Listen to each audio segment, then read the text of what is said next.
अस्सलामुअलैकुम। पेशे खिदमत है कहानी चंपाकली। Next episode. दूसरी रात भी राजा युद्धराज बड़े मंदिर के पुजारी घनश्यामी दास के पास पहुंच गया। बड़ा पुजारी मर्गछाला बिछाए तपस्या में मसरूफ था। बड़ा पुरस्कार आदमी था ये, उम्र का कोई तयन ही नहीं हो सकता था। राजा युद्धराज अपने बचपन ही से इसे इस आलम में देख रहा था। बाहर सूरत। घनश्यामी दास ने तपस्या से फारिग होकर उसे देखा और इसके होंठों पर मुस्कुराहट फैल गई। देख आए। हाँ महाराज, राजा ने जवाब दिया। मेरी बात झूठ निकली? नहीं घनश्यामी दास, तुम्हारी बात कभी झूठ नहीं हो सकती।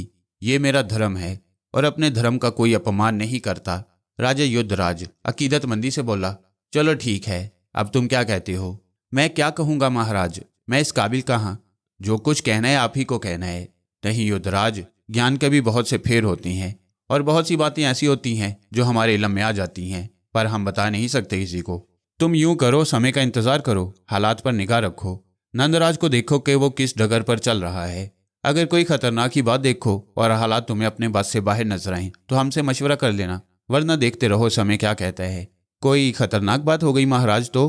क्या खतरनाक बात हो गई? मेरा मतलब है नंदराज ने उससे मिलने की कोशिश की तो तुम इस कोशिश को नाकाम बना देना। मेरे मन में तो एक और बात है महाराज। वो क्या? क्यों ना उस लड़की को कत्ल कर दिया जाए। चंपाकली को? घनश्यामी दास ने पूछा। ओह, आप उसका नाम भी जानते हैं? युद्धराज ने ताज्जुब से कहा। हम बहुत कुछ जानते हैं युद्धराज, और इन्हीं जानने वाली बातों में यह भी है युद्धराज कि तुम चंपाकली को कत्ल नहीं कर सकोगे। अगर तुम उसे इस समय कत्ल करोगे तो एक बहुत बड़ा तूफान उठ खड़ा होगा, एक ऐसा तूफान जिससे तुम निमट नहीं सकते। हाँ, समय आने दो, वो तुम्हारे ही हाथों कत्ल होगी, लेकिन समय आने पर। घनश्यामी दास ने कहा और युद्धराज गर्दन हिलाने लगा। उसके चेहरे पर गौर फिक्र की लकीरें देखकर घनश्यामी दास बोले। परेशान होने की जरूरत नहीं है युद्धराज, अपने आदमियों को नंदराज के पीछे लगाए रखो और देखो समय क्या कहता है। चंपाकली को भी आज़ाद रहने दो और नंदराज का ख्याल रखो। तो मैं उसे कत्ल ना कराऊं? हरगिज नहीं, इससे तुम्हारे लिए कुछ खतरात ही पैदा हो जाएंगे। अभी तुम उस पर हाथ ना डालो। तेल देखो, तेल की धार देखो। घनश्यामी दास ने मुस्कुराते हुए कहा। जो आज्ञा महाराज की, युद्धराज ने कहा और परेशान सा चेहरा लिए वहां से पलट पड़ा। भोजन के कमरे में भानुमति और कीदूराज मौजूद थे। दोनों उन्हें देखकर मुस्कुरा पड़े। आओ भाई, तुम लोगों ने तो बहुत देर लगा दी। बस ये महाराज हरिराज ही लड़कियों की तरह नखरे कर रहे थे। मैं इन्हें उठाकर लाई हूं, वरना ना जाने कितनी देर में आते। पूजा ने शरारत भरे अंदाज में कहा और कीदूराज हंसने लगा। भानुमति बहन, तुम्हारी ये बेटी बड़ी ही नटखट है, कीदूराज ने कहा और भानुमति मुस्कुराने लगी। खामोशी से सुबह का नाश्ता किया गया। तब पूजा ने भानुमति की तरफ देखा और बोली। माता जी, क्या हरिराज जी हमारी यहाँ आमद को पसंद नहीं करते? कैसे चुप चुप हैं ये? क्यों हरिराज जी? नहीं पूजा देवी, ऐसी कोई बात नहीं। तो फिर आप हमसे बातें क्यों नहीं करते? पूजा बोली। हाँ हरिराज, पूजा मेरी बहन की बेटी है, तुम इसका पूरा पूरा ख्याल रखो। बल्कि ऐसा करो कि आज इसे आसपास के इलाकों की सैर करा दो। तुम चाहो तो सिपाहियों को साथ ले सकते हो और चाहो तो अकेले ही घोड़ों पर जा सकते हो, जैसी तुम्हारी मर्जी, कीदूराज ने कहा। नहीं मामा जी, हम सिपाहियों के साथ नहीं जाएंगे। सिपाही हमारी निगरानी रखेंगे और हम ठीक से यहाँ की चीज़ें देख भी ना पाएंगे। चुनाचे आप हरिराज महाराज से कहें ये खुद ही हमारे साथ चलें। हाँ बेटे, तुम पूजा के साथ चले जाओ। मैं? तिलक चंद ने हकलाते हुए लहजे में कहा। अरे, तुम पूजा से डर रहे हो? कीदूराज ने कहा। नहीं, मैं किसी से नहीं डरता। तो फिर इसके साथ जाने से क्यों घबरा रहे हो? बस यूं ही मैं सोच रहा था कि अगर जाना है तो सिपाहियों को भी क्यों ना साथ ले लिया जाए। हाँ हाँ, अगर कहीं सांप निकल आए तो, पूजा ने तमस्कराना लहजे में कहा और तिलक चंद अकड़ गया। ये बात नहीं है, मैं किसी से नहीं डरता। चलो, ये हुई ना बात, पूजा मुस्कुराकर बोली और तिलक चंद के साथ बाहर निकल आई। तो तुम किसी से नहीं डरते हरिराज जी? हाँ, मैं किसी से नहीं डरता, मुझसे भी नहीं। तुम कोई डरने की चीज़ हो, तुम हो ही क्या? तिलक चंद मुस्कुराकर बोला। चीज़ तो मैं बड़ी खतरनाक हूँ, पर तुमसे क्या कहूँ। तुम तो हो ही इतने सुंदर कि तुम्हारे सामने बड़े बड़ों का पित्ता पानी हो जाता है। मैं भला तुम्हें क्या कह सकती हूँ? पूजा ने मायनेखेज लहजे में कहा और तिलक चंद ने गर्दन हिला दी। पूजा की बातें उसकी समझ में न आती थी, पर वो इनको कोई खास अहमियत भी नहीं देता था। जरूरी तैयारियों के बाद वो घोड़ों पर बैठकर चल पड़े। राजकुमार हरिराज जिधर से गुजरता लोग उसे झुक झुक कर सलाम करते। पूजा ने जब ये अंदाज देखा तो मुस्कुरा कर बोली। होने वाले राजा को लोग झुक झुक कर सलाम कर रही हैं, पर तुमने ये भी सोचा हरिराज जी, क्या तुम राजा बन सकते हो? क्यों, ये भी कोई सोचने की बात है? बात तो है। क्या बात है, तुम मुझे बताओ, हरिराज बोला। चलो तो सही, इस हंगामे में क्या बताऊं? जिसे देखो दौड़ा चला रहा है। यूं लग रहा है जैसे सारी रियाया तुम्हें देखते ही बाहर निकल आई है। मैं तो परेशान होकर रह गई हूँ। तुम घोड़े को तेज भगाओ और यहाँ से निकल चलो, पूजा ने कहा और हरिराज ने घोड़े की रफ्तार तेज कर दी। थोड़ी देर के बाद वो सुनसान इलाकों में निकल आई। हरिराज का रुख एक टूटे हुए मंदिर की जानिब था, जिसकी किसी जमाने में दूर दूर तक धूम थी, लेकिन अब वो तबाह बर्बाद हो गया था। अलबत्ता इसके कुर्बजवार के इलाके सरसब्ज और हसीन थे। मंदिर के सामने एक छोटी सी झील भी थी, जिसके किनारे सब्जा ही सब्जा उगा हुआ था। ये जगह बहुत ही खूबसूरत थी और अक्सर तिलक चंद इधर निकल आता। हरिराज का रुख खुद ब खुद इस तरफ हो गया। जब उसने झील के पास पहुंचकर घोड़ा रोका तो पूजा इस हसीन मंजर को देखकर झूम उठी और सरशारी के आलम में बोली, ये तो बहुत ही खूबसूरत जगह है हरिराज। उसने चारों तरफ देखते हुए कहा, हाँ मुझे भी बहुत पसंद है। तुम्हारी पसंद वाकई अच्छी है, पूजा ने कहा और जरा आगे बढ़ गई। फिर तेज आवाज में बोली, यहाँ बैठकर मन को बड़ी शांति मिलती है। हाँ इसमें कोई शक नहीं, मगर तुम मुझसे कुछ कह रही थी, हरिराज ने कहा। हाँ राजा बनने वाली बात, मगर तुम नीचे तो आओ, बैठकर बातें करेंगे। देखो ये घास कैसी हरी है, बिल्कुल यूं लग रहा है जैसे रेशम के टुकड़े बिछा दिए गए हों। तिलक राज भी घोड़े से उतरकर उसके करीब आ गया और दोनों आमने सामने बैठ गई। वो बात तो मैंने बस यूं ही हंसी में कह दी थी, पूजा ने कहा और खिलखिलाकर हंस पड़ी। देखो पूजा, मुझे साफ बातें करना पसंद है। तुम कोई ऐसी बात करो तो उसका मकसद भी जरूर होना चाहिए। मकसद? पूजा ने मानीखेज निगाहों से उसकी तरफ देखा। हाँ, मकसद तो हर बात का होता है हरिराज, बस सोचने और समझने की कुव्वतें होनी चाहिए। पर आपके बारे में बहुत सी बातें मेरी समझ में नहीं आई, पूजा ने कहा। मसलन कौन सी बात है जो आपकी समझ में नहीं आ रही? तिलक चंद ने पूछा। यही कि आप कौन हैं। क्या मतलब? आप हरिराज तो नहीं हैं, पूजा ने मानीखेज लहजे में कहा। और तिलक चंद एक लम्हे के लिए भौंचका सा रह गया। मेरा मतलब है आप हरिराज तो हैं, पर मामा जी के बेटे नहीं हैं, पूजा जल्दी से बोली। और तिलक चंद ने सुकून के गहरे सांस लिए। घबरा गए थे? पूजा फिर मानीखेज अंदाज में बोली और तिलक चंद ने दोनों आंखें बंद कर लीं। ये लड़की क्या कह रही है? नहीं, मैं तो नहीं घबराया। नहीं महाराज, घबराए हुए से लग रहे हैं आप।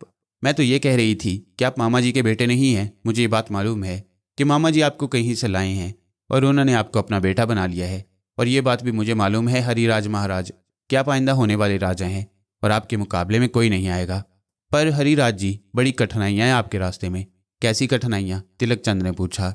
जिसने आपको भेजा है अभी खुद उसका रास्ता भी साफ नहीं, पूजा ने कहा। और हरिराज ने फिर मुतहय्यराना अंदाज में पलकें झपकाईं और ताज्जुब से बोला, मुझे भेजा है?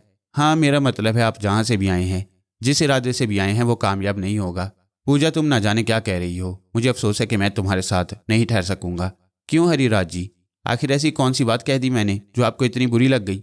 मैं तुमसे पहले भी कह चुका हूँ पूजा, मुझे मोमो में बात करना पसंद नहीं, और तुम मुसलसल मुझे फजूल बातों में उलझा रही हो। मुझे अफसोस है, मैं तुम्हारा साथ नहीं दे सकता, इसलिए वापस जा रहा हूँ।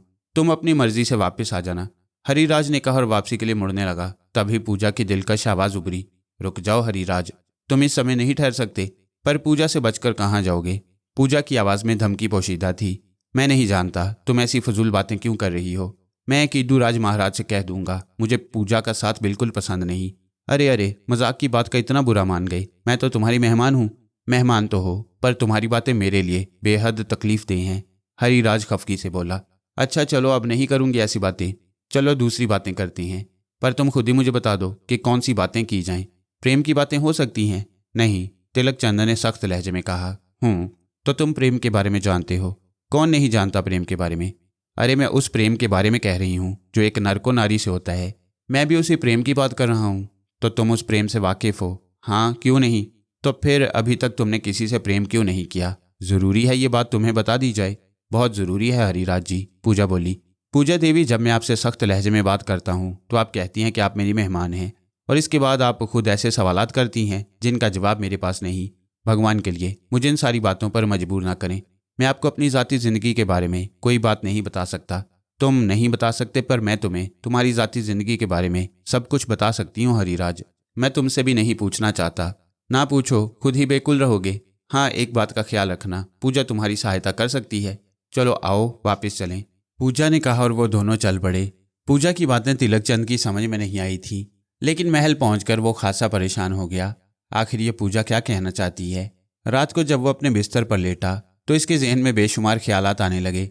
वो परेशानी से पूजा के बारे में सोचने लगा। ये लड़की अपनी शख्सियत में ना जाने क्या है, हालांकि ये भानुमति की बेटी है, लेकिन ना जाने क्यों ये मुझे अजीब सी लग रही है। कहीं इसे मेरा कोई राज मालूम ना हो। ये ख्याल तिलक चंद के लिए बहुत खौफनाक था। बहुत देर तक वो परेशानी से इस बारे में सोचता रहा और जब परेशानी हद से ज़्यादा बढ़ गई तो वो उठकर बैठ गया।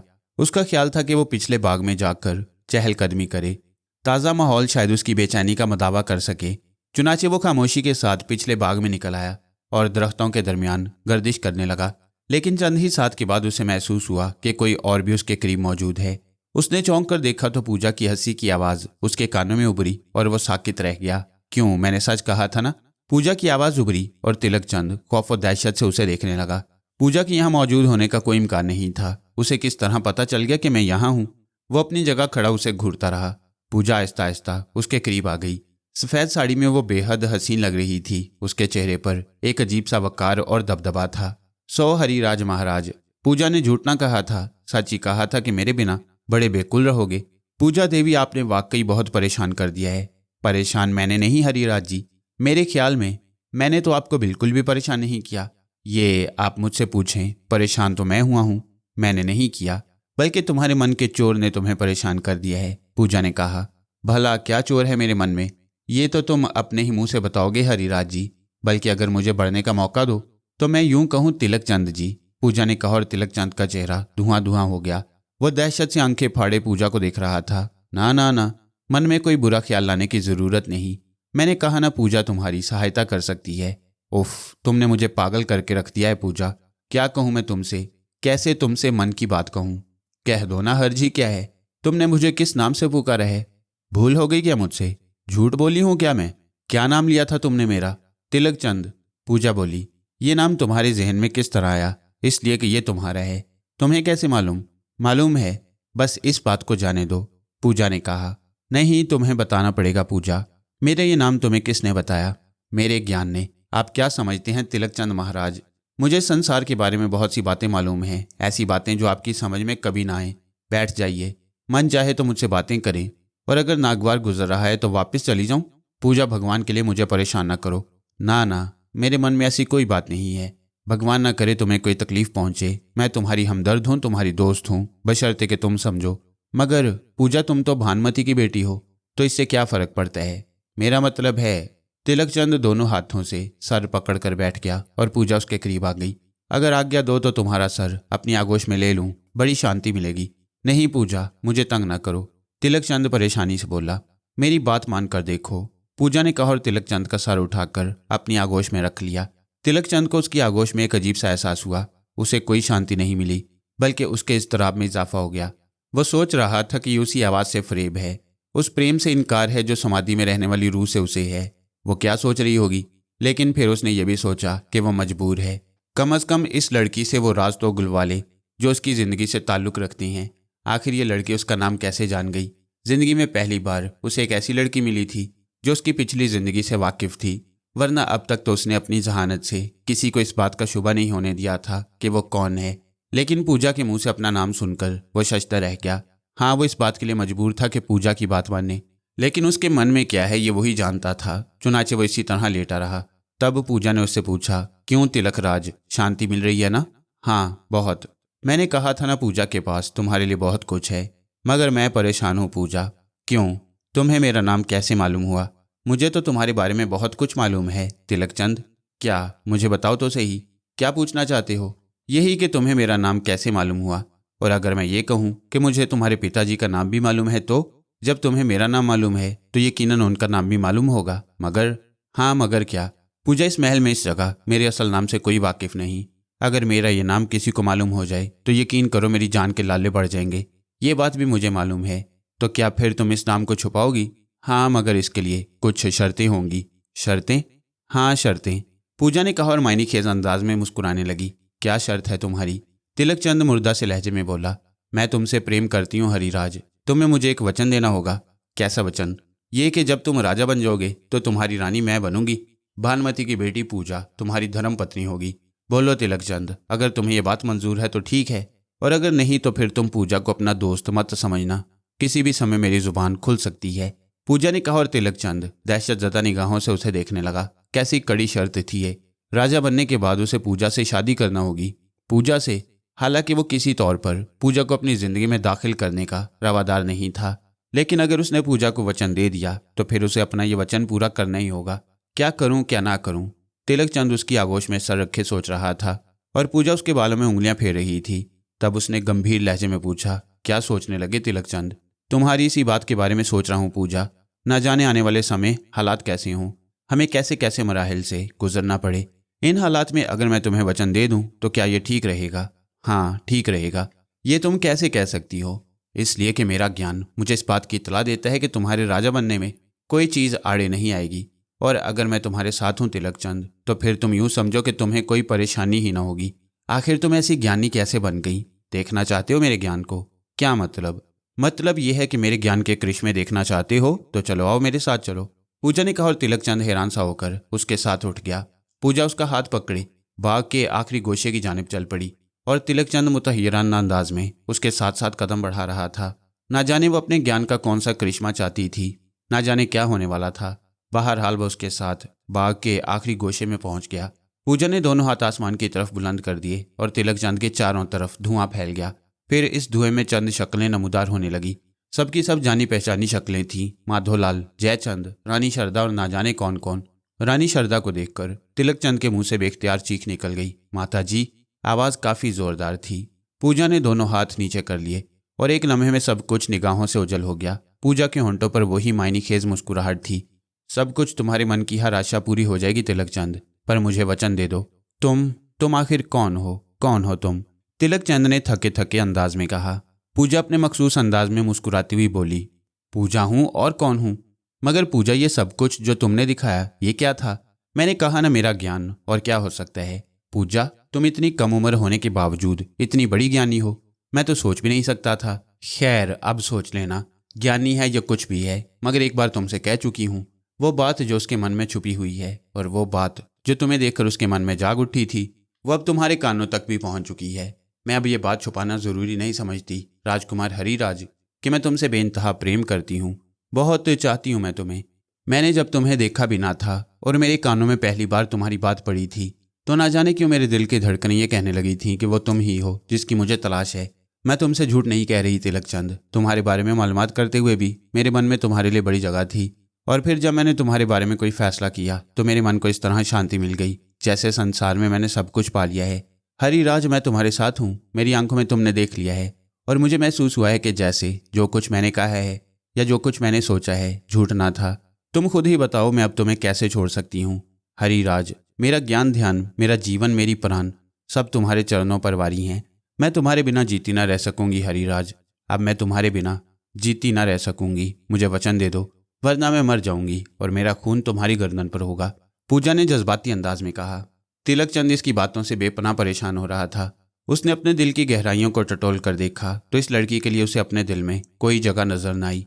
उसका मन तो उस समाधि में उलझा हुआ था जिससे उभरने वाली आवाजें उसके वजूद के लिए सबसे बड़ा सुकून थी। वो तो अपनी उसी प्रेमिका को चाहता था जो आज तक उसके सामने भी न आई थी और छुपी हुई थी, लेकिन वो उसे हर वक्त अपने दिल की धड़कनों में महसूस करता। लेकिन ये लड़की पूजा कितनी खतरनाक है। ना जाने कहाँ से आ मरी ये, ना जाने इसे मेरे बारे में किसने बता दिया, ना जाने इसे मेरे बारे में कैसे मालूम हो गया। क्या करूं मैं?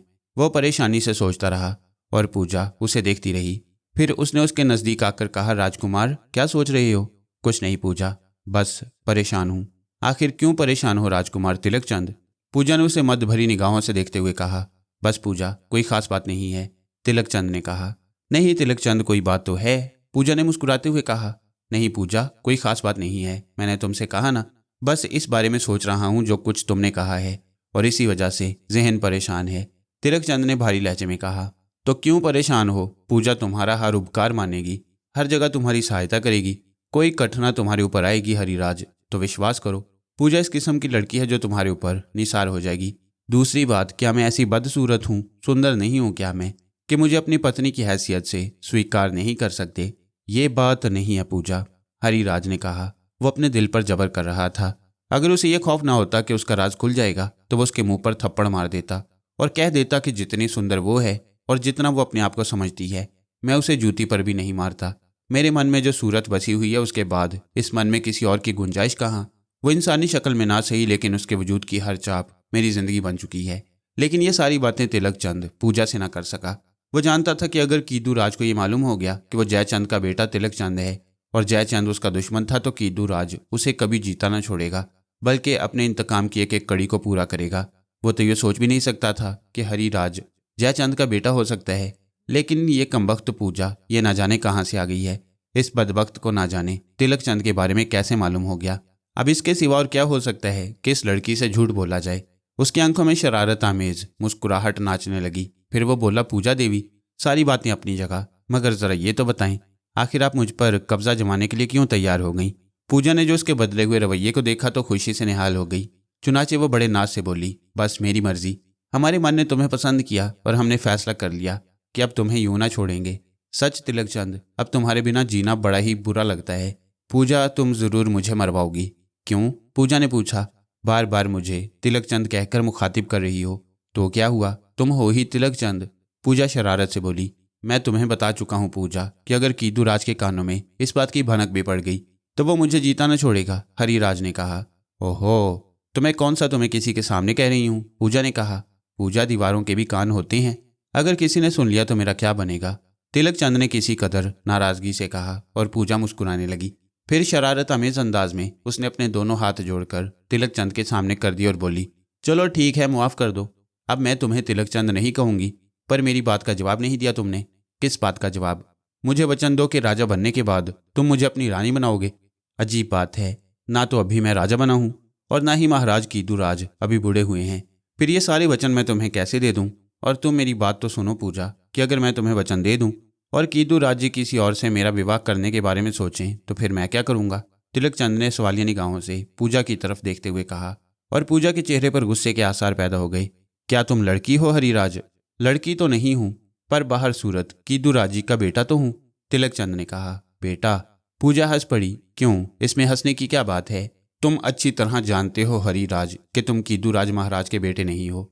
जिसके बेटे हो उसे अभी अभी देख चुके हो, और अगर महाराज कीदू राज को पता चल जाए कि तुम उस शख्सियत के बेटे हो जो उसकी जबरदस्त दुश्मन रह चुकी है, तो वह एक लम्हे के लिए भी तुम्हें इस जमीन पर ना रहने दे। तुम खुद सोच लो वो तुम्हारे साथ क्या सलूक करेगा। पूजा, अब तुम खुद देख लो, मोहब्बत भी करती हो और धमकियां भी देती हो। इस बात में कोई धमकी नहीं थी। अब मैं तुम्हें कोई धमकी भी नहीं दे सकती। तुम्हारे प्रेम भरे लहजे ने मेरे मन को बड़ी शांति दी है। बस मन में ऐसा ख्याल आता है कि कहीं ऐसा ना हो कि तुम मुझे ठुकरा दो, पूजा ने कहा। नहीं पूजा, ऐसा नहीं होगा। वचन देते हो हरिराज? फिर वही वचन वाली बात, तो आखिर इसमें हर्ज क्या है? पूजा ने झुंझलाए हुए लहजे में कहा। बस अभी मैं तुम्हें वचन नहीं दूंगा, पहले तुम मेरे मन की गहराइयों में बैठ जाओ, उसके बाद सारी बातें होंगी। मैं अभी तक तुम्हारे मन की गहराइयों को नहीं छू सकी। ऐसी बात भी नहीं है, तुम बेपनाह सुंदर हो, पर तुमने एक काम खराब कर दिया है। वो क्या? पूजा ने पूछा। मुझे डरा दिया है। डरा दिया है? पूजा ने हैरत और ताज्जुब से पूछा। हाँ, मैं तुमसे बहुत डरने लगा हूँ। वो क्यों? पूजा के लहजे में हैरत बरकरार थी। भाई देखो ना, तुम जैसी खतरनाक लड़की किसी भी समय मेरी कोई कील मरोड़ सकती है और मैं तुम्हारे सामने भीगी बिल्ली बन जाऊंगा। नहीं पूजा देवी, ऐसे नहीं बात बन सकती। पति बनूंगा तो फिर पति ही बन के रहूंगा। डर खौफ मेरे नजदीक नहीं आना चाहिए, तिलक चंद ने कहा। और पूजा खिलखिलाकर हंस पड़ी। ओह, ये बात थी। तुमने तो मुझे डरा ही दिया था हरिराज। अच्छा पतिदेव महाराज, पति बनिए, मुझे क्या एतराज हो सकता है, लेकिन ये सोच लें कि अगर कभी धोखा दिया तो अच्छा नहीं होगा। अब तुम्हें क्या धोखा दूंगा? तुमने तो मेरी गर्दन पर अंगूठा ही रख दिया है। भगवान करे ऐसा ना हो। मैं तो तुम्हारे चरणों को धो धो कर पीऊंगी। मैं तो तुम्हारी ऐसी सेवा करूंगी कि तुम्हें मुझसे कोई शिकायत ना होगी। मैं भला तुम पर कोई जोर कैसे डाल सकती हूँ? मुझ जैसी पतिव्रता तुम्हें और कहीं ना मिलेगी हरिराज। पूजा ने नीमबाज निगाहों से हरिराज को देखा और हरिराज भी मुस्कुराने लगा। बस मुझे यही एक ख्याल था पूजा, कि विवाह के बाद कहीं तुम मुझे उल्लू ना समझ लो। अरे नहीं, ऐसा कैसे हो सकता है? मैं तुम पर विश्वास करती हूँ और तुम भी मुझ पर विश्वास करना, पूजा ने कहा। आहिस्ता आहिस्ता आगे बढ़कर हरिराज के नजदीक पहुंच गई। उसने अपना सर हरिराज के सीने पर टिका दिया। तिलक चंद को उसके इस लम्हे से घबराहट हो रही थी। उसने आंखें बंद कर ली और मजबूरन अपने दोनों हाथ पूजा के बदन के गिर्द फैला दिए। लेकिन उसका दिल चीख चीख कर कह रहा था कि मुझे माफ़ कर देना मेरी मोहसिन, मेरी दोस्त।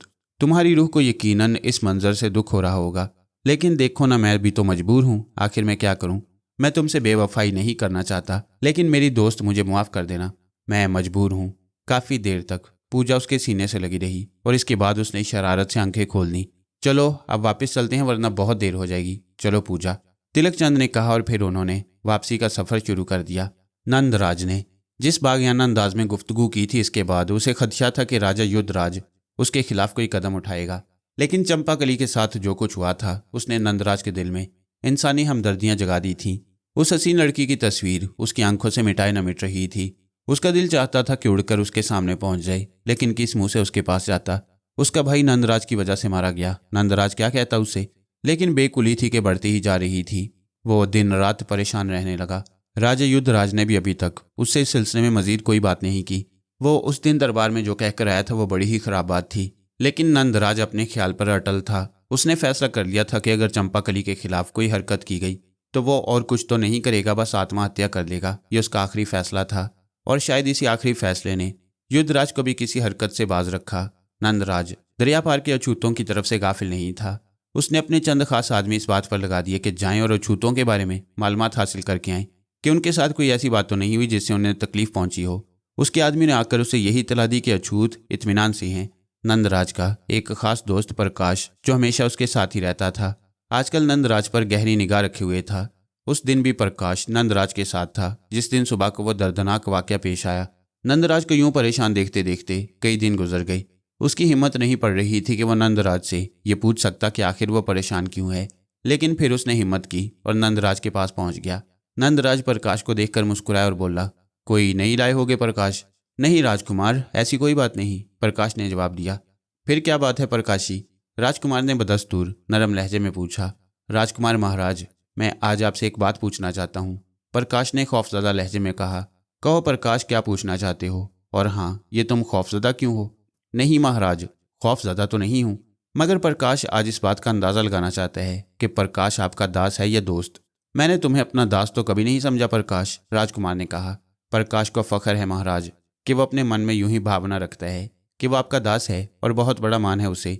इस बात पर कि राजकुमार उसे अपने दोस्तों में जगह देती हैं। तुम हमारे सबसे खास दोस्त हो प्रकाश। खास दोस्तों का कुछ हक भी होता है राजकुमार, क्यों नहीं? हमने इससे कब इनकार किया? बताओ, कौन सा हक मांगते हो तुम? नंदराज ने कहा। दोस्ती का हक। हम तुम्हें यह हक देने को तैयार हैं। तो फिर मैं आज राजकुमार के मन में उतरना चाहता हूँ। मन में? तुम तो हमारे मन में उतरे हुए हो प्रकाश। कौन सी ऐसी बात है जो आज तक हमने तुमसे छुपाई है? यही तो ताज्जुब है मुझे राजकुमार कि आपने आज तक मुझसे कोई बात नहीं छुपाई है। फिर अब ये बात क्यों छुपा रही हैं? आखिर कौन सी बात? आप आजकल परेशान हैं। तुम्हें इस परेशानी की वजह तो मालूम है प्रकाश? किसी हद तक, प्रकाश ने जवाब दिया। अच्छा बताओ, किस हद तक मालूम है? ये बात मेरे इल्म में है राजकुमार कि उस दिन जब एक अछूत का बच्चा आपके सामने आ गया और आपके आदमी ने उसे मार डाला तो आप चंपाकली से मिले। वह सुंदर लड़की जितनी बिफरी हुई थी और जो कुछ उसने आपसे कहा था उसे सुनकर तो मेरा दिल भी खराब हो गया था, मगर चूंकि उसका मन दुखा हुआ था इसलिए आपने उसके कहने सुनने का बुरा नहीं माना। क्योंकि उसका मन दुखा था इसलिए वह बक रही थी, मगर फिर आपने उसे क्षमा दे दी तो मैंने कुछ नहीं कहा। फिर मुझे ये भी मालूम है कि भरे दरबार में अछूतों के लिए आपने बहुत बड़ी बड़ी बातें कही थी। ये ऐसी बातें थी कि अगर कोई दूसरा कहता तो उसे बागी करार देकर मौत के घाट उतार दिया जाता, मगर आप राजकुमार हैं, राजा युद्धराज के बेटे। सो राजा युद्धराज ने इस सिलसिले में यकीनी तौर पर अपने मुशीरों से मशवरा किया होगा और मुशीरों के कहने पर उन्होंने क्या कदम उठाया ये तो हमें नहीं मालूम, लेकिन राजा जी की तरफ से अभी तक खामोशी है। पर आपने एक और बड़ी बात कही थी, उस बात का क्या वजन है? कौन सी बात? नंदराज ने पूछा। आपने कहा था कि आप राजा बनेंगे तो अछूतों पर से पाबंदियां खत्म कर देंगे। हाँ, मैंने कहा था। और प्रकाश, यकीन करो, अगर मुझे कभी राजा बनने का मौका मिला तो मैं वाकई अछूतों को भी इंसानों की हैसियत दूंगा। मैं उन्हें मौका दूंगा कि वो पंडितों ब्राह्मणों के साथ बैठकर खाना खाएं, उनके साथ जिएं, उनके साथ मरें, उनके राहो रस्म में शरीक हों और उनकी बेटियों से शादियां करें और अपनी बेटियां उनको दें। इंसानों की ये तफरीक मुझे पसंद नहीं। इंसान सिर्फ और सिर्फ इंसान रहे, क्योंकि सब इंसान एक तरह पैदा होते हैं और एक ही तरह मरते हैं, ख्वाह वो ब्राह्मण हो या शूदर। फिर तफरीक के ये पहाड़ लोगों ने क्यों खड़े कर लिए हैं? भगवान की तो ये इच्छा नहीं थी। भगवान ने तो सारे इंसानों को एक ही तरह पैदा किया है और सारे इंसान, जो ब्राह्मण है या शूदर, भगवान की ही प्रार्थना करते हैं। तब फिर शूद्रों के साथ ये सलूक क्या मायने रखता है? मगर महाराज, ऐसा होना बहुत मुश्किल है। आखिर क्यों मुश्किल है? ऐसी कौन सी क़यामत आ जाएगी? जन्म जन्म से ऐसा ही होता आ रहा है। जो बातें जन्म जन्म से गलत की जा रही हैं उनका जारी रहना क्या बहुत ज़रूरी है? राजकुमार ने गुस्सीले लहजे में पूछा। मैं आपकी बात की नफ़ी नहीं कर रहा महाराज, बस एक बात कहूँ, पुरखों के बनाए हुए असूल कोई ना कोई हैसियत तो रखते हैं राजकुमार जी। हाँ, पुरखों ने कुछ असूल बनाए और इनके बाद आने वाली नस्लें उनकी तकलीद करती रहीं। अगर कभी सच्चे मन से सोचा जाता कि अगर भगवान ने ज़ातें अलग अलग बनाई हैं तो इंसानों में फ़र्क क्यों नहीं किया? लेकिन अंधी तकलीद करने वालों ने कभी यह नहीं सोचा। देखो ना, भगवान ने जानवर बनाए, किसी को शेर, किसी को हाथी, किसी को कुत्ता, किसी को बिल्ली और किसी को चीता। परिंदे बनाए, आप भी कीड़े और जानवर बनाए और सबकी शक्लें अलग अलग बनाई ताकि इनमें तफरीक महसूस की जा सके, ये समझा जा सके, ये कहा जा सके कि ये शेर है, ये बकरी है। लेकिन उसने सारे इंसानों को एक जैसा बनाया है। 2 हाथ, 2 पाँव, 2 आंखें, एक दिमाग, सोचने समझने की सारी कुव्वतें सबकी यकसा हैं। फिर अगर भगवान ने इंसानों में तफरीक नहीं की तो फिर ये इंसान क्यों इंसानों को 2 हिस्सों में तकसीम कर रहे हैं? आखिर ये ऊंच जात और नीच जात क्यों है? मैं नहीं मानता प्रकाश, जिसने यह असूल बनाया गलत बनाया है। और अगर वो खुद अपने असूल पर गौर कर लेता तो शायद खुद ही इसे शर्मिंदा होकर तोड़ देता। नंदराज ने कहा, बिल्कुल ठीक है, लेकिन ब्राह्मण कभी इस असूल को टूटने नहीं देंगे राजकुमार। मैं इस असूल को तोड़ने के लिए कत्लेआम कराऊंगा, इतनी खुरेजी कराऊंगा प्रकाश कि ज़मीन खून से सुरख हो जाएगी। जो मेरे बनाए हुए असूल को नहीं मानेगा, मैं उसे जीता रहने की इजाज़त नहीं दूंगा। और फिर सारे भारतवर्ष में ये तहरीक चल पड़ेगी। तमाम इलाकों के राजाओं महाराजाओं को ये बात मानना पड़ेगी कि शूदर शूदर नहीं है, कोई ब्राह्मण ब्राह्मण नहीं है। जितने हैं सबके सब इंसान हैं। भगवान के बनाए हुए एक बराबर अछूत अछूत नहीं रहेगा और ब्राह्मण ब्राह्मण नहीं रहेगा, बल्कि सब इंसान होंगे, सिर्फ और सिर्फ इंसान। आपका मान बहुत बड़ा है महाराज। एक दोस्त होने की हैसियत से मैं यही कहूँगा कि भगवान आपकी आशा पूरी करे, लेकिन युद्धराज महाराज के दौर में ऐसी बात मुश्किल नजर आती है। ठीक है, मैं इंतज़ार करूँगा और जब मेरा वक्त आएगा तो मैं इस पर अमल भी करूँगा। लेकिन महाराज युद्धराज ने अगर अकल से काम ना लिया तो ये वक्त बहुत पहले आ सकता है। वो कैसे? प्रकाश ने पूछा। नहीं प्रकाश, अभी नहीं। इस सिलसिले में कुछ बोलना वक्त से पहले की बात है, और जो कुछ मैं बोलूँगा वो ऐसी बात भी नहीं होगी जिस पर मेरा दिल सुकून पा सके, राजकुमार नंदराज ने कहा। और प्रकाश खामोश हो गया। थोड़ी देर तक खामोशी रही, फिर खामोशी को प्रकाश ने तोड़ा। पर महाराज, ये बातें तो होती रहेंगी, पर आपने अपने मन को ये रोक क्यों लगा लिया है? ना हंसते हैं, ना बोलते हैं, ना किसी खेल तमाशे में हिस्सा लेते हैं। हम तो परेशान होकर रह गए हैं। प्रकाश, यकीन करो, इस संसार में अपना सबसे करीबी दोस्त मैं तुम्ही को समझता हूँ। मेरे दिल में जो कुछ होता है वो मैं किसी कमी बेशी के बगैर तुमसे कह देता हूँ। खुद मेरे दिल में भी आशा थी कि मैं इस सिलसिले में भी तुम्हें अपना राजदार बना लूँ। राजकुमार नंदराज बोला और उसे देखने लगा। किस सिलसिले में महाराज? उसने पूछा। वही तो बताने जा रहा हूँ, तो बताइए ना जल्दी से। प्रकाश, तुमने उस लड़की को देखा था? चंपाकली को? हाँ, उसी की बात कर रहा हूँ। देखा था। कैसी थी? भगवान की सौगंध, बहुत ही सुंदर। और जब आपने ये बात याद दिलाई तो उसे देखकर आपकी कही हुई बातों पर यकीन आता है। जब भगवान सुंदरता के मामले में किसी ब्राह्मण और अछूत की तफरीक नहीं करते तो इंसानों को क्या हक पहुंचता है? ऐसी सुंदर नारी मेरा ख्याल है किसी ब्राह्मण के घर में भी नहीं होगी। उसकी सुंदरता तो अपरंपार है। मैं बहुत कुछ सोच रहा हूँ उसके बारे में, प्रकाश ने कहा। हमारे मन में भी यही एहसास है प्रकाश। बड़ी सुंदर थी, गुस्से में थी तो यूं लग रहा था जैसे उसके मुखड़े पर आग सुलग रही हो। ऐसा सुंदर रंग मनुष्य के चेहरे पर मैंने कभी नहीं देखा। सच कहा राजकुमार ने। मगर इसका मतलब क्या है? प्रकाश ने पूछा।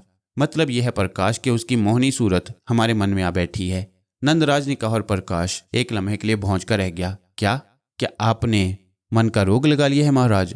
नहीं प्रकाश, तुम इसे मन का रोग ना कहो। इस रोग की इब्तदा उस हमदर्दी से हुई जो उसके रोने से हमारे मन में पैदा हुई। और जब उसने हमें बुरा भला कहा तो हमें कोई गुस्सा ना आया, बल्कि हम उसके बारे में सोचते रहे कि वो ठीक ही तो कह रही है। किसी से उसका अपना बिछड़ जाए या कोई किसी से उसका भाई छीन ले तो उसे गुस्सा तो आना ही चाहिए। और फिर जब वो चली गई तो हम उसे याद ही करते रहे। और अब जब भी हम उसे याद करते हैं हमारे दिल की धड़कनें तेज हो जाती हैं। और अब तो यूं लगता है जैसे वो हमारी रगों का, हमारी शरियानों का रोग बन गई हो।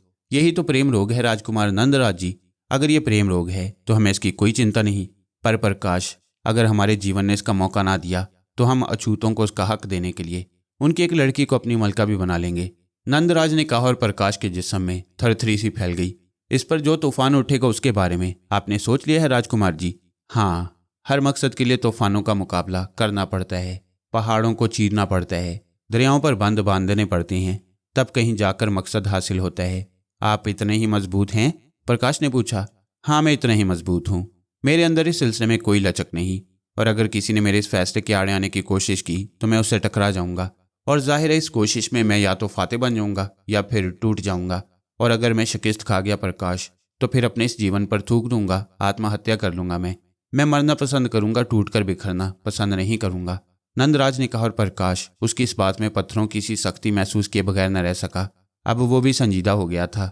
उसका दोस्त राजकुमार अगर इस मामले में इतना मजबूत था तो प्रकाश का फर्ज था कि उसके लिए इसके मकसद के लिए जान दे दे। चुनाचे वो पुरख्याल अंदाज में गर्दन हिलाता रहा। फिर नंदराज से कहने लगा, एक और बात बताएं राजकुमार। हाँ हाँ पूछो। आप उससे प्रेम करने लगे हैं, पर उसके मन में आपके लिए दूसरा ख्याल होगा। दूसरे ख्याल से तुम्हारी क्या मुराद है? भगवान के लिए बुरा ना माने, अच्छे मन से ये बात कह रहा हूँ। वो तो आपको अपने दुश्मन की हैसियत से समझती होगी। दुश्मन की हैसियत से? राजकुमार, नंदराज ने दुख भरे लहजे में कहा, हाँ, क्योंकि आपके आदमियों ने उसके भाई को कत्ल किया है। हाँ, ये तो तुम ठीक कह रहे हो। अब क्या किया जाए? उससे मिल लें। पर कैसे? आपका मन चाहता है उससे मिलने को? बड़ा ही मन चाहता है प्रकाश, पर कैसे मिल सकता हूँ मैं उससे? लीजिए, प्रेम भी कर रहे हैं और डर भी रहे हैं। एक तरफ तो इतना बड़ा मान और दूसरी तरफ प्रकाश से पूछ रही हैं कि अछूतों की एक लड़की से मिला कैसे जा सकता है। मैं तो समझ रहा था कि आप उससे मिल चुके होंगे। खैर, अगर नहीं मिले तो मिलना कौन सी बड़ी बात है राजकुमार जी। प्रकाश आपके लिए जमीन आसमान एक कर सकता है। उठा लाऊं उसे? नहीं नहीं प्रकाश, उसे उठाकर उसका अपमान करोगे, नंदराज ने कहा। तो फिर आप उसके पास चलिए। मेरा भी दिल यही चाहता है, मगर कैसे चलूं? फिर वही बात, कैसे चलूं? दरिया पार करके चलें, प्रकाश ने कहा। और अगर देख लिया गया तो क्या वक्त से पहले भूंचाल नहीं आ जाएगा? देख कैसे लिया जाएगा?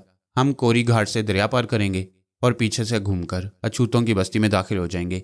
उसके बाद गोपीनाथ के बारे में पूछना कुछ मुश्किल काम ना होगा। लेकिन प्रकाश, क्या जरूरी है कि गोपीनाथ हमारा स्वागत करे? नहीं राजकुमार, वो हमारा स्वागत जरूर करेगा। ये बात तुम यकीन से कह रहे हो प्रकाश? तुम ये क्यों नहीं सोच रहे कि उससे जब ये मालूम होगा कि राजकुमार नंदराज इस बस्ती में आया है, वो नंदराज जिसकी वजह से उसके मासूम बेटे को कत्ल किया गया, तो वो नफरत से हमें धुतकार देगा। मजाल है उसकी, प्रकाश को राकर बोला। फिर वही बातें करोगे? मजाल की क्या बात है? हमने उसे दुख पहुंचाया है, इसलिए उसे हमसे नफरत करने का हक है। ये बात तो ठीक है राजकुमार। फिर यूं करता हूं, महाराज के पहले गोविंदू को वहां भेज दूं। गोविंदू कौन है? राजकुमार ने पूछा। अछूत ही है, हमारे घोड़ों की मालिश करता है। कैसा आदमी है वो? उसकी आप फिक्र न करें, बड़ा वफादार आदमी है वो। मैं उसे थोड़ी सी बातें बता दूंगा। वो गोपीनाथ के पास जाएगा और उससे कहेगा कि नंदराज उसके घर आकर उससे मिलना चाहती हैं। गोविंदू से यह भी कह दूंगा कि गोपीनाथ को यह समझा दे कि वो ये बात किसी से ना कहे, बस खामोशी से इंतजार करे। नहीं प्रकाश, फिर ऐसा ना करो, नंदराज पुरख्याल अंदाज में बोला। और प्रकाश उसे सवाली निगाहों से देखने लगा। गोविंदू को खामोशी से वहां भिजवा दो और ये बात मालूम करो कि अछूतों में नंदराज के बारे में क्या ख्यालात पाई जाती हैं। उससे कहो कि ये बात जल्द मालूम करके वापस आए और वहां की सूरत हाल बताए। जो आज्ञा महाराज की। लेकिन ऐसा क्यों ना किया जाए कि हम दोनों भी वहां चलें? अगर आप ये बात नहीं मानते कि पहले से गोपीनाथ को इतला भिजवाई जाए, तो फिर खामोशी से चलना मुनासिब है। अछूतों के हमारे बारे में कैसे ही ख्यालात क्यों ना हो, वो हमारे खिलाफ कोई काम नहीं कर सकते। भला उनकी ये मजाल कैसे हो सकती है? मुझे इस बात की चिंता नहीं है प्रकाश कि वो हमारे खिलाफ कुछ करेंगे। बस यूं ना हो कि वो हमसे मिलना ना चाहें। नहीं महाराज, ऐसी बात नहीं होगी। मेरे ख्याल में आप चलिए, प्रकाश ने कहा। तो फिर आज ही रात चलो। चलें, दास हाजिर है, प्रकाश ने मौद्दबाना अंदाज में कहा। और नंदराज तैयार हो गया। दोनों माँ बेटियां एक कुशादर वसी कमरे में बराबर बराबर लेटी आपस में खुसर फुसर कर रही थी। रात काफ़ी गहरी हो गई थी और देर तक वो कीदूराज के साथ बैठी उन हंगामों का लुत्फ लेती रही थी जो कीदूराज ने उनके लिए बर्पा कराए थे। इतनी रात गई, उन्हें वापस आने का मौका मिला था। चुनाचे अंदर आकर पहले भानुमति ने अंदर से कमरे का दरवाज़ा बंद किया और फिर पूजा को लेकर मसहरी पर आ गई और दोनों माँ बेटियां बराबर आराम करने लेट गईं। मेरे मन में बड़ा ख्याल था, पूजा, ये बता क्या किया तूने? माताजी बड़ा ही कठोर है, इतना कठोर कि तुम सोच भी नहीं सकती, पूजा ने सर्द आ भर के कहा। माना कि नहीं माना? मानेगा, पर आहिस्ता आहिस्ता। क्या मतलब? क्या कोई बात नहीं बनी? भानुमति ने पूछा। बात किसी हद तक बनी है माताजी, यूं लगता है जैसे उसके मन में कोई और है। ये कैसे अंदाजा हुआ तुम्हें? बस माताजी, ख्याल है मेरा। अगर ऐसी बात ना होती तो वो खुलकर मुझसे प्रेम का इजहार कर देता, परंतु यूं लगता है जैसे वो किसी सोच में डूब जाता हो। क्या क्या बातें हुई तू मुझे बता। बस मैं क्या बताऊं माताजी, गुरुदेव ने जिस तरह और जैसे मुझे समझाया था मैंने वही किया। मैं उसे एक जगह ले गई और मैंने उससे वो सारी बातें की जो मुझे गुरुदेव ने बताई थी। ये सारी बातें सच ही हैं माताजी। उसका नाम तिलक चंद है और वह राजा जयचंद का बेटा है। ना जाने कैसे मामा जी के पास पहुंच गया है। जब मैंने ये बात उसे बताई तो वो बहुत परेशान हुआ और फिर मैंने गुरुदेव जी की आशीर्वाद के साथ जब दोनों हाथ ऊपर उठाए तो फिजा में धुआं फैल गया और माताजी उस धुएं में मुझे अजीब अजीब शक्लें नजर आईं जिन्हें मैं खुद नहीं पहचानती थी, लेकिन उन्हें तिलक चंद ने पहचान लिया। फिर धुआं गायब हो गया और मैंने उसकी शक्ल देखी। चेहरा पीला पड़ा हुआ था बेचारे का। पर माताजी, एक बात मेरे मन में है। क्या पूजा? हरिराज इतना बुरा नहीं है, उसके खिलाफ कुछ करते हुए बड़ा दुख होता है माता जी। पगली है तो पूजा, गुरुदेव हमारी तकदीर बदलने पर तुले हुए हैं और तू ऐसी बातें कर रही है। नहीं माता जी, मैं कोई ऐसी वैसी बातें नहीं कर रही। मैं खुद गुरुदेव के चरणों में बैठकर जो वादे करके आई हूं उन्हें पूरा करने के लिए तैयार हूं। पर मन की बात आपको बता रही हूं कि हरिराज या तिलकचंद इतना बुरा आदमी नहीं। उसे देखकर मन में प्रेम पैदा होता है। मेरे मन में उसके लिए बड़ी जगह पैदा हो गई है। हरी, कहीं उसके प्रेम में फंसकर गुरुदेव की बात ना भूल जाना, भानुमति ने कहा। नहीं माता जी, कैसी बात कर रही हैं आप। और फिर आप विश्वास रखें, वो मेरे चुंगल से निकलकर कहाँ जाएगा। आखिर आपने मुझे तरबियत दी है, पूजा ने हंसकर कहा। चल चल, बेकार बातें मत कर, काम की बातें कर। तो माता जी आप बताएं। मैं क्या बताऊं? तू ही बताना कि आखिरी बात क्या हुई। क्या उसने तुझे वचन दे दिया? नहीं माता जी, वचन तो नहीं दिया। क्यों? भानुमति परेशान होकर उठ बैठी। अरे माता जी, लेटी रहिए, आप उठ क्यों रही हैं? बस उसने मुझसे प्रेम की थोड़ी सी बातें की और कहा कि वो आहिस्ता आहिस्ता अपने मन को इसके लिए तैयार करेगा कि मुझे रानी बनाए। इसके अलावा माता जी, उसने ये भी कहा कि वो कीदू राज का जीवन चाहता है, उसे राजा बनने की आरजू भी नहीं। आरजू नहीं है, मगर तुझे एक बात शायद नहीं मालूम पूजा, भानुमति ने कहा। क्या माता जी? गुरुदेव का ये कहना है कि जिस तरह भी हो सके कीदू राज को मर जाना चाहिए और हरिराज को राजा बन जाना चाहिए। जितना समय गुजरेगा उतनी ही परेशानियां बढ़ती चली जाएंगी। मगर माता जी, ये बात उन्होंने मेरे सामने तो नहीं कही थी, पूजा ने कहा। सारी बातें तो उन्होंने तेरे सामने नहीं कही थी और मैंने तुझे जो ये बात बताई है पूजा, इसे तू अपने तक ही रखना। अगर तेरे लबों से ये बात निकल गई तो फिर तू ये समझ ले कि हमारी गर्दनें महल के सदर दरवाजे पर लटकी होंगी। नहीं माता जी, भला मैं कोई बात किसी को क्यों बताऊंगी? अपने प्रेमी को भी नहीं, भानुमति ने कहा। नहीं माता जी, उसे भी नहीं बताऊंगी। मुझे कोई मरना थोड़ी है, पूजा ने खौफजदा लहजे में कहा। और इसके बाद देर तक खामोशी छाई रही। फिर पूजा ही बोली, मगर माता जी एक बात तो बताना। पूछ, भानुमति जमाही लेती हुई बोली। क्या कीदूराज मामा जी आपके सगे भाई नहीं हैं? सगे तो नहीं है, लेकिन भाई तो है। तो फिर माता जी, तुम उसकी मौत कैसे चाहती हो? क्या तुम्हें उसके मरने का दुख नहीं होगा? पूजा, बड़ी बेवकूफ़ है तू। संसार में वही कामयाब कामरान है जो सिर्फ अपनी ज़ात से मोहब्बत रखता है।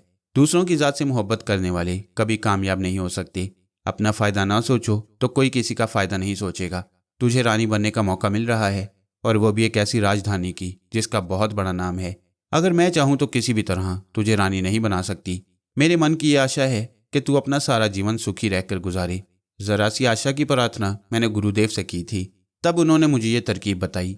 तू क्या समझती है गुरुदेव को? अरे पागल, गुरुदेव जैसा महान ज्ञानी चिराग लेकर ढूंढो तब भी ना मिलेगा। ये तो हमारी खुशकिस्मती है कि गुरुदेव हमारी सहायता पर आमादा हो गए और खुद ही हमारे यहाँ पहुँच गए। तो खुद सोच कि अगर वो हमें तिलकचंद के बारे में ना बताते तो क्या सारे संसार में हमें कहीं से ये बात मालूम हो सकती थी? नहीं माता जी, ये बात तो ठीक है, लेकिन क्या? बात को अधूरा मत छोड़ा कर, भानुमति तल्ख लहजे में बोली। तुम ख्वामखा नाराज हो रही हो माता जी। मैं तो ये पूछ रही थी कि क्या तिलकचंद कीदूराज मामा को मारने पर तैयार हो जाएगा? हाँ हो जाएगा। वो कैसे माता जी? तू नहीं जानती, ये बड़ा लंबा किस्सा है। तो मुझे बताओ ना। थोड़ा बहुत किस्सा तो गुरुदेव तुझे ही बता चुकी हैं। ये तो तुझे मालूम है कि तिलकचंद जयचंद का बेटा है और जयचंद कीदूराज का दुश्मन था। जयचंद ने कीदूराज के खिलाफ एक ऐसी साजिश की थी कि कीदूराज की बड़ी बदनामी हुई थी। कीदूराज जयचंद का दुश्मन था, लेकिन वो उससे बदला नहीं ले सका और जयचंद अपने भाई के हाथों मारा गया। और उसके भाई माधोलाल ने राजा बनते ही अपने भतीजे को अपनी राजधानी से निकाल दिया। तिलकचंद साजिशों का शिकार होकर दरबदर हो गया। अब तिलकचंद कीदूराज के पास पहुंचा है।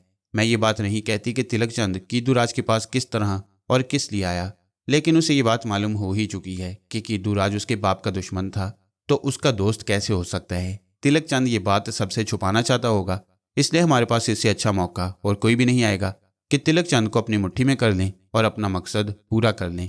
पर माँ जी, एक बात नहीं सोची आपने? पूजा बोली। क्या? भानुमति ने पूछा। अगर कीदूराज मर गया और तिलकचंद राजा बन गया तो क्या जरूरी है कि वो हमारे दबाव में आकर मुझसे शादी कर ले? जब कीदूराज का खतरा सर से टल जाएगा और तिलकचंद राजा बन जाएगा तो फिर उसे क्या पड़ी है कि किसी दबाव में रहे? जो उसका मन चाहेगा वो वही करेगा। और अगर हम उस पर इल्जाम लगाएंगे भी कि उसने कीदूराज को कत्ल किया है और वो जयचंद का बेटा है, तो कौन मानेगा इस बात को? वो राजा होगा और हमारी जुबानें निकलवा कर रख देगा। पूजा ने कहा और भानुमति की आंखें मुतहय्यराना अंदाज में फैल गई। वो खौफजदा निगाहों से बेटी को देख रही थी। थोड़ी देर तक वो कुछ सोचती रही, फिर गर्दन हिलाकर बोली, ये बात तो तूने ठीक कही है पूजा। ये बात तो मेरी समझ में पहले आई ही नहीं। गुरुदेव ने इस बारे में क्या बताया है? कुछ भी नहीं। उन्होंने जो कुछ बताया था वो मैंने तुझे बता दिया। तो फिर इस पर भी तो सोचो। फर्ज करो अगर वो मुझे वचन दे दे और राजा बनने के बाद अगर वो अपने वचन का पालन ना करे तो हम उसका क्या बिगाड़ सकते हैं। बिल्कुल ठीक कहती है तू, मगर ये तो बड़ी परेशानी की बात हो गई। मैंने तो इस बारे में सोचा भी नहीं था। भानुमति ने परेशान लहजे में कहा। गुरुजी से दोबारा मुलाकात नहीं हो सकती? कैसे हो सकती है री? हम तो इतनी दूर आ पड़े हैं। अब वापस जाएं और फिर यहाँ आए तो कीदूराज को भी शक हो सकता है। मगर बात सोचने की है। ना जाने क्यों ये बात गुरुजी के जहन से निकल गई, या फिर मुमकिन है ऐसी नौबत पेश ना आए। अगर वो तुझे वचन दे देगा तो फिर उससे फिरेगा नहीं, भानुमति ने कहा। ये सारी बातें ठीक है माँ जी, मगर एक बात मेरे मन में नहीं उतर रही कि अगर कीदूराज हमारे विवाह होने से पहले मर गया तो फिर तुम ये समझ लो कि तिलक चंद बाद में शादी वादी नहीं करेगा। इसके लिए जरूरी यह है माता जी कि पहले तिलक चंद से शादी की जाए, फिर उसके बाद कीदूराज के बारे में कुछ सोचा जाए। यूं तुम इन बातों पर गौर करो। तू ठीक कहती है पूजा, हमें नए सिरे से सोचना पड़ेगा। ये बात तो बिल्कुल ठीक कह रही है, भानुमति ने अपनी बेटी से इत्तफाक करते हुए कहा। और दोनों माँ बेटियां किसी गहरी सोच में डूब गईं। उनके चेहरों से परेशानियां यहाँ थी। फिर पूजा ने कहा, यूं करो माता जी, मेरी बात मानो। अभी हम इस सिलसिले को बहुत ज़ोरों शोर से आगे नहीं बढ़ाते। मैं आहिस्ता आहिस्ता तिलक चंद या हरिराज के मन में उतरने की कोशिश करूंगी और पहले उसके मन में अपने लिए जगह बनाऊंगी। जब मैं अपनी जगह बना लूं तो फिर इन सारी बातों के बारे में सोचा जाएगा। या फिर क्यों ना हम इस काम की इब्तदा यूं करें कि मैं तिलक चंद को अपने प्रेम के जाल में फांस लूं और उससे वचन ले लूं कि वह राजा बनने के बाद मुझे ही से विवाह करेगा। इसके बाद अगर कीदूराज के मरवाने की ज़रूरत पेश आ जाए तो ये काम कर लिया जाए। और अगर ज़रा भी शुबा हो तुम्हें इस बात पर तो फिर माता जी तुम्हें भी एक काम करना होगा, पूजा ने कहा। क्या? किसी भी तरह तुम अपने भाई को मेरे और तिलक चंद के विवाह के लिए तैयार कर लो ताकि उसके मरने से पहले हरिराज मेरे चुंगल में फंस जाए। इसके लिए तुम भी कोशिश करोगी? हाँ हाँ, क्यों नहीं करूंगी, भानुमति ने कहा। लेकिन मैं गुरुदेव से कोई मशवरा किए बगैर काम नहीं करूंगी। लेकिन जहां तक तेरी एक बात का सवाल है कि तू हरिराज के मन में उतरने की कोशिश करेगी, तो मैं तेरी इस बात से मुत्तफिक हूँ। तो इस सिलसिले में पूरी कोशिश कर, जैसे भी बन पड़े, जिस तरह भी मुमकिन हो, भानुमति ने कहा। और पूजा पुरख्याल अंदाज में सर हिलाने लगी।